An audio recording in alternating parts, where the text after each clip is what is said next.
বেলঘরিয়ায় তৃণমূল কর্মী খুনের ঘটনা আর সেই ঘটনাতেই গ্রেফতার করা হয়েছে এবার আরও একজনকে। বরাহনগর থেকে অমর মণ্ডল নামে এক ব্যক্তিকে তাকে গ্রেফতার করেছে পুলিশ। ঘটনায় এখনো পর্যন্ত মোট 4 জনকে গ্রেফতার করেছে বেলঘরিয়া থানার পুলিশ।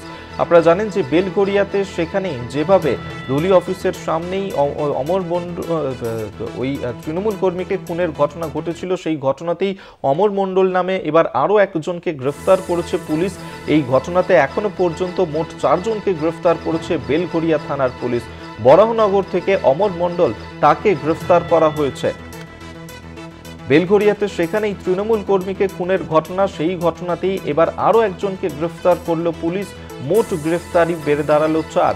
এবং জানেন যে যেখানে দলীয় অফিসের সামনেই ওই তৃণমূল কর্মী তাকে লক্ষ্য করে গুলি চালনা করা হয় এবং খুন করা হয় তাকে, সেই ঘটনাতেই এবার আরও একজনকে গ্রেফতার করা হয়েছে। বরাহনগর থেকে তাকে গ্রেফতার করেছে পুলিশ।